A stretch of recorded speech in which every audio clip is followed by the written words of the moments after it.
c'est RMC Story avec aujourd'hui Étienne Yebig, éducateur, Barbara Lefebvre, professeur d'histoire-géographie, notre troisième finaliste du grand casting des GG, Julie Coé-Berlé, qui est avec nous, directrice régionale dans une enseigne de parfumerie. Ma chère Julie, avec tes petits camarades, c'est le moment d'accueillir notre invité pour le grand oral. RMC, le grand oral des grandes gueules.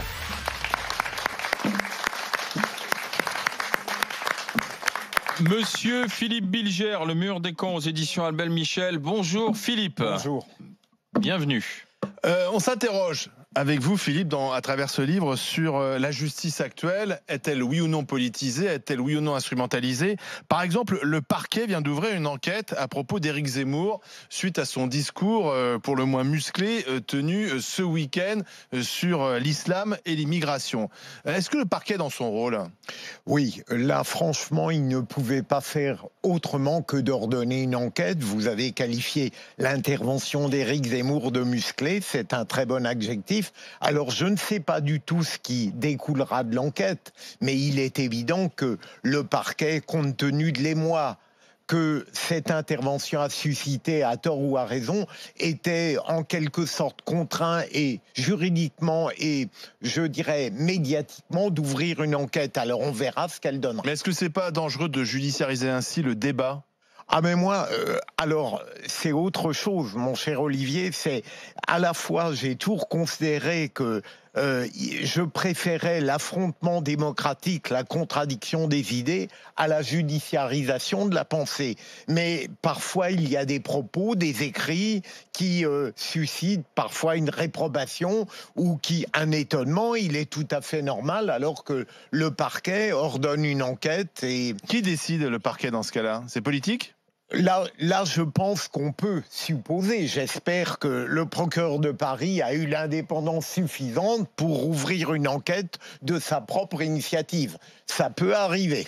Oui, mais justement, est-ce que vous ne craignez pas la privatisation de l'action publique, justement, avec le fait que des associations peuvent aussi systématiquement pousser à cette judiciarisation du débat d'idées?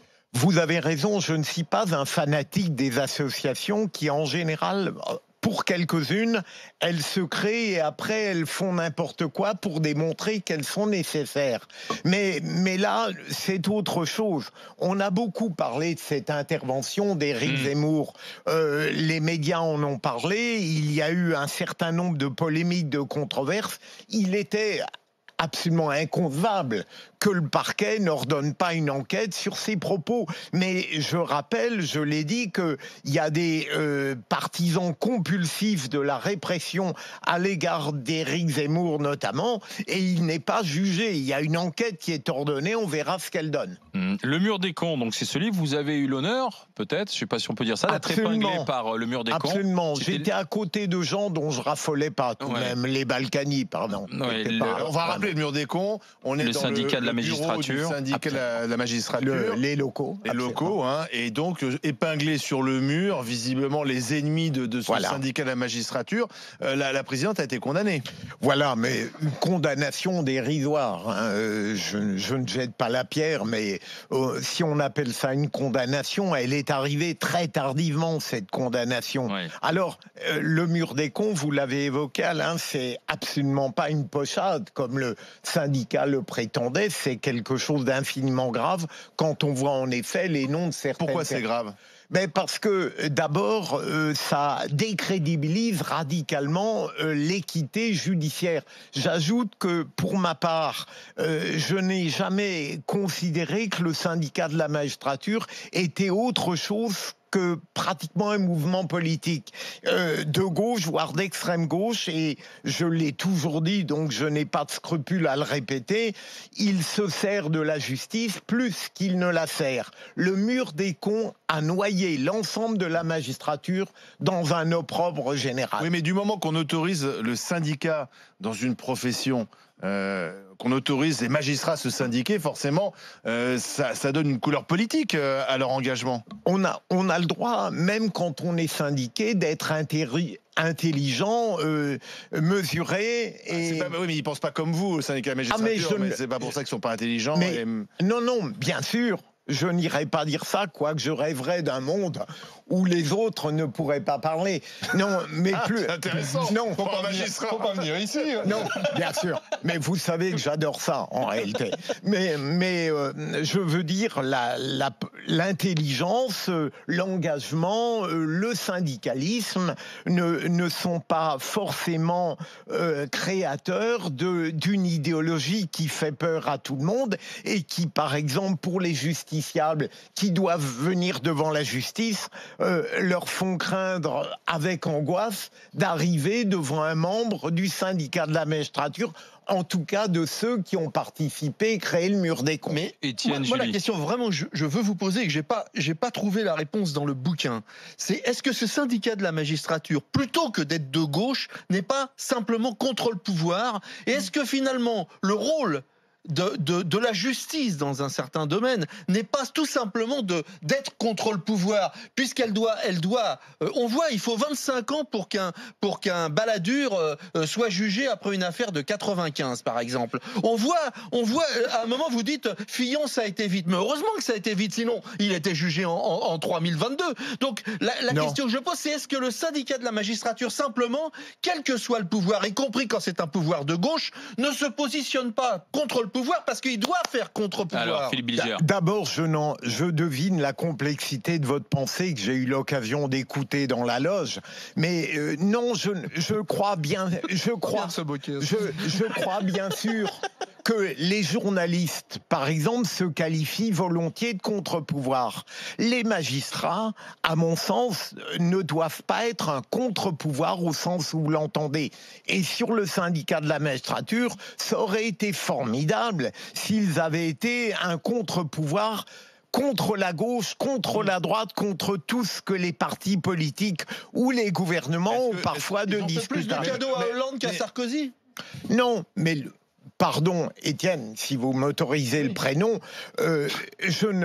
j'ai l'impression d'enfoncer une porte ouverte lorsque j'évoque le syndicat de la magistrature et que je dis qu'il est politisé. Je me souviens d'un congrès où, à l'issue de ce congrès, il y avait un communiqué. Si je n'avais pas su de qui il émanait, j'aurais pensé que c'était un parti politique. Contre-pouvoir, il faut faire attention. À mon avis, la justice, elle doit être équitable, elle doit s'occuper de tous les pouvoirs, et je ne voudrais pas que les riches, les puissants, les privilégiés soient plus maltraités que le commun des citoyens, si j'ose cette expression.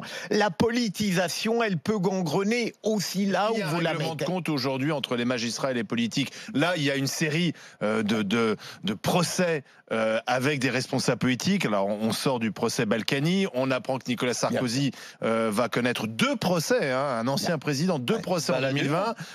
Balladur. Est-ce qu'il y a effectivement un règlement de compte en ce moment entre, selon vous, la justice et la politique? Je ne crois pas. À une certaine époque, j'aurais peut-être admis la thèse qu'il n'y avait pas un enthousiasme excessif pour Nicolas Sarkozy qui nous avait qualifiés de petits pois. Aujourd'hui, je ne dirais plus cela. Je refuse, mais très modestement, l'expression justice politisée. En revanche, ce qui est exact, vous venez de le rappeler, c'est que des politiques sont condamnés. La justice ne choisit pas ses cibles. Elle n'est pas allée chercher ses personnalités politiques dans tout le secteur de la partisan. Elle les reçoit, et je peux dire que, au contraire d'une justice politisée, je note avec une sorte de volupté sombre, tout de même, qu'il y a des politiques qui sont condamnés. Est-ce que le juge Tourner, par exemple, est obsédé par Nicolas Sarkozy? Non.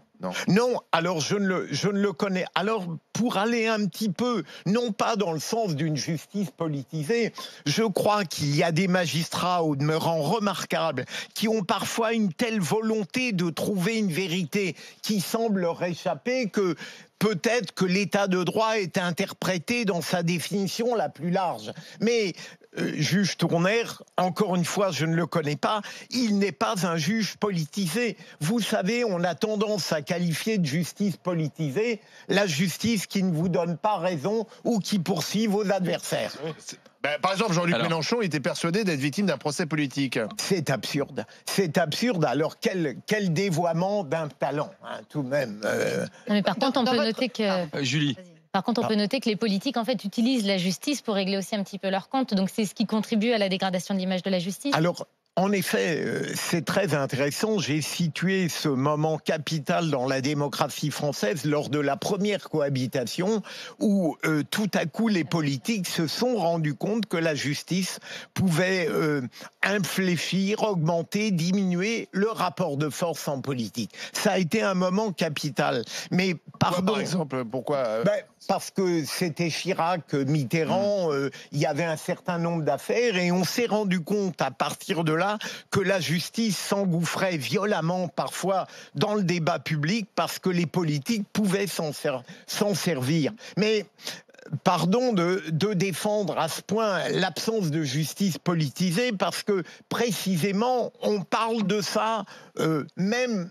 Une multitude de citoyens sont persuadés que la justice est politisée. Je ne veux pas dire par là qu'il n'y ait pas dans l'espace républicain quelques pustules judiciaires. Mettez-vous bien dans le micro, Philippe.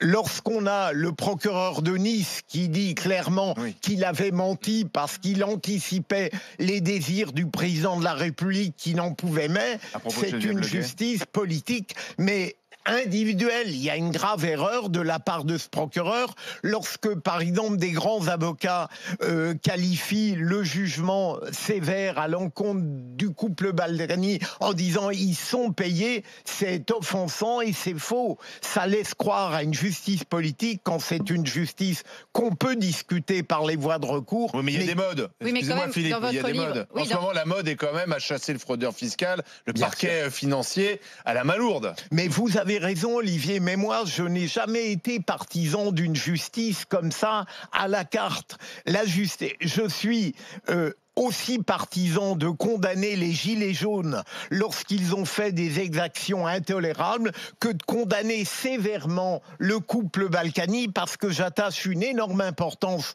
non pas à l'égalité abstraite mais à l'égalité selon le statut, la condition, les privilèges, la surface sociale. C'est cela qui m'apparaît capital, par exemple dans le jugement Balkany, et c'est pour ça que je le défends. Mais Barbara Lefebvre. dans votre livre, vous marquez quand même l'importance du tournant dans les années 90, de ces nouveaux magistrats qui sont intervenus et qui ont continué dans la lignée de ceux que vous nommez les juges rouges.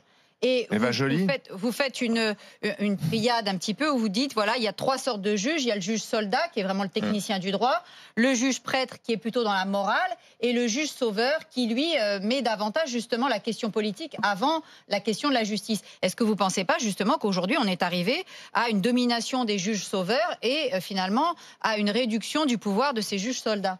Je ne le crois pas. D'ailleurs, à propos du juge Tournaire, j'indiquais qu'il y avait cette catégorie de juges nouvelles, en fait, qui se sert de l'état de droit, l'applique jusqu'à ses extrémités pour aboutir à le juge d'instruction ne dit pas la vérité. Il la recherche, c'est fondamental. Alors peut-être, mais vous comprenez, on a eu durant tant d'années, si longtemps, une justice, notamment sur le plan pénal, qui était en quelque sorte complaisante à l'égard des puissants, j'aurais un certain nombre d'exemples, et peut-être trop dure à l'égard des faibles, que je ne peux pas protester contre une évolution... C'est le retour de bâton, là. Oui, contre une évolution qui, malgré les critiques que je peux faire, bien sûr, à telle ou telle pratique judiciaire, va plutôt dans un bon sens démocratique. Oui, mais quand ce sont les dossiers d'instruction qui fuitent dans la presse,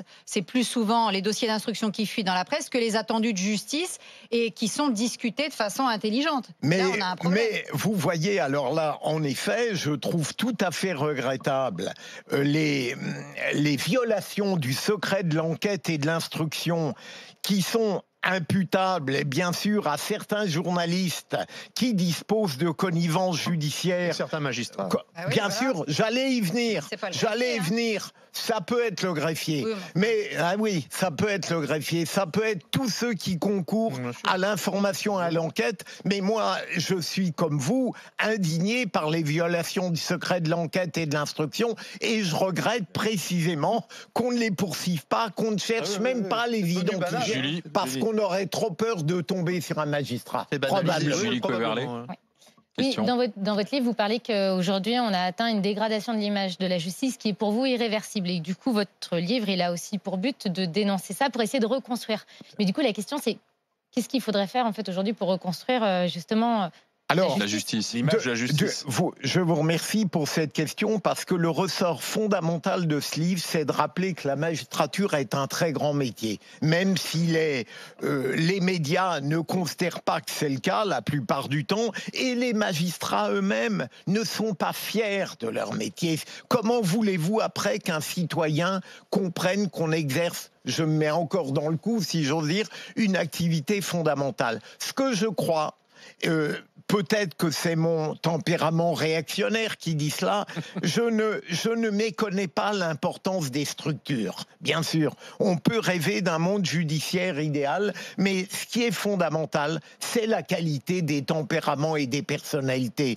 Et tant que les pouvoirs de droite ou de gauche choisiront plutôt les complaisants que les intelligents, on aura du mal. Et donc, je crois beaucoup à une magistrature qui sera sauvée par la liberté et l'indépendance des pratiques de chacun.